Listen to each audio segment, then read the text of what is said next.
Сабын deyер, менің толықтай отбасым бүкіл осы продукцияны қолданды.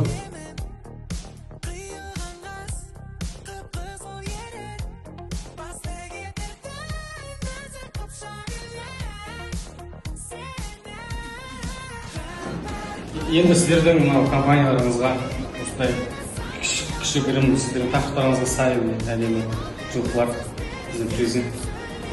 Офистарыңызда кеңселеріңізде болсын. Елімізде болған қиын жағдай сіздің де компанияңызға айналып өткен жоқ. Сіздерге де бір сондай кесірін тигізді барлығы Алла қалауымен. Мына жерде 100 000 теңге бізге осы суммаға продукцияңызды бересіз. Мен әрдайым осы продукттерді алам. Өзімнің анама, әкеме өте жақсы әсер етті ол кісілерге.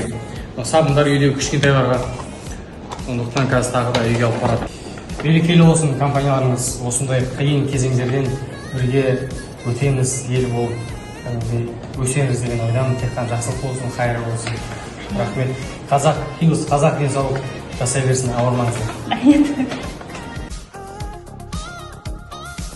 Біздің жаңа